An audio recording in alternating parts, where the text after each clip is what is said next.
매일 듣는 성경 말씀.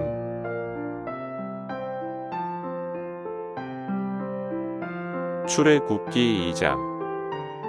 레위 족속 중 한 사람이 가서 레위 여자에게 장가들었더니 그 여자가 잉태하여 아들을 낳아 그 준수함을 보고 그를 석 달을 숨겼더니 더 숨길 수 없이 되매 그를 위하여 갈 상자를 가져다가 역청과 나무진을 칠하고 아이를 거기 담아 하숫과 갈대 사이에 두고 그 누이가 어떻게 되는 것을 알려고 멀리 섰더니 바로의 딸이 목욕하러 하수로 내려오고 시녀들은 하숫가에 거닐 때에 그가 갈대 사이의 상자를 보고 시녀를 보내어 가져다가 열고 그 아이를 보니 아이가 우는지라 그가 불쌍히 여겨 가로되 이는 히브리 사람의 아이로다. 그 누이가 바로의 딸에게 이르되 내가 가서 히브리 여인 중에서 유모를 불러다가 당신을 위하여 이 아이를 젖 먹이게 하리이까. 바로의 딸이 그에게 이르되 가라. 그 소녀가 가서 아이의 어미를 불러오니 바로의 딸이 그에게 이르되 이 아이를 데려다가 나를 위하여 젖을 먹이라. 내가 그 삭을 주리라. 여인이 아이를 데려다가 젖을 먹이더니 그 아이가 자라매 바로의 딸에게로 데려가니 그의 아들이 되니라. 그가 그 이름을 모세라 하여 가로되 이는 내가 그를 물에서 건져내었음이라 하였더라. 모세가 장성한 후에 한 번은 자기 형제들에게 나가서 그 고역함을 보더니 어떤 애굽 사람이 어떤 히브리 사람 곧 자기 형제를 치는 것을 본지라. 좌우로 살펴 사람이 없음을 보고 그 애굽 사람을 쳐 죽여 모래에 감추니라. 이튿날 다시 나가니 두 히브리 사람이 서로 싸우는지라. 그 그른 자에게 이르되 내가 어찌하여 동포를 치느냐 하매 그가 가로되 누가 너로 우리의 주제와 법관을 삼았느냐. 내가 애굽 사람을 죽임같이 나도 죽이려느냐.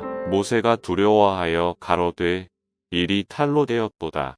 바로가 이 일을 듣고 모세를 죽이고자 하여 찾은지라.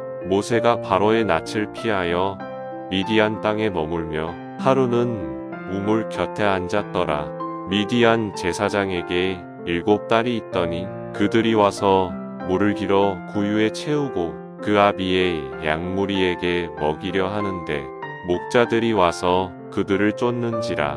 모세가 일어나 그들을 도와 그 양무리에게 먹이니라. 그들이 그 아비 르우엘에게 이를 때에 아비가 가로되 너희가 오늘은 어찌하여 이같이 속히 돌아오느냐.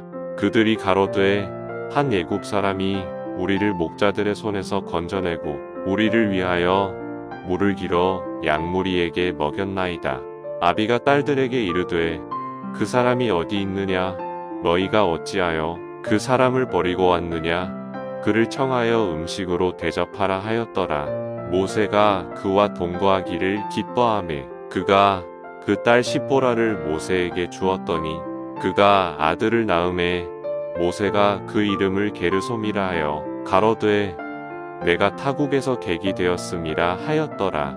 여러 해 후에 애굽 왕은 죽었고 이스라엘 자손은 고역으로 인하여 탄식하며 부르짖으니 그 고역으로 인하여 부르짖는 소리가 하나님께 상달한지라. 하나님이 그 고통 소리를 들으시고 아브라함과 이삭과 야곱에게 세운 그 언약을 기억하사 이스라엘 자손을 권념하셨더라.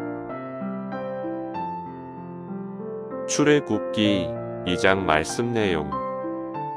출애굽기 2장에서는 모세의 출생과 어린 시절 그리고 그가 어떠한 상황에서 자라고 있었는지에 대한 이야기가 나타납니다. 이는 모세가 이후 이스라엘을 구원하는데 매우 중요한 역할을 하게 될 인물임을 강조하는 것이기도 합니다. 모세가 태어나면서 바로 애굽 왕의 명령에 따라 죽을 위기에 처했지만 어머니 요게벳이 그를 구하고 바로의 딸이 그를 입양하여 자라게 됩니다.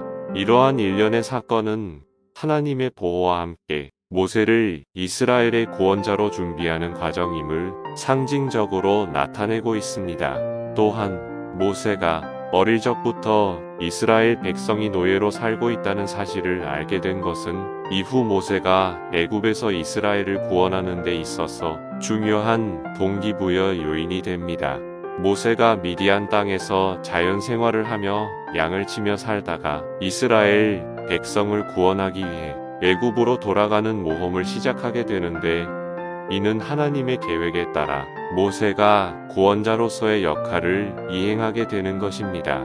따라서 출애굽기 2장은 모세의 출생과 어린 시절 그리고 이후의 경험이 이스라엘의 구원을 위한 하나님의 계획에 맞게 예비되어 있음을 보여줌으로써 하나님의 계획과 인도하심에 대한 믿음과 하나님의 손길을 믿고 따르는 의지를 강조하는 것으로 해석할 수 있습니다.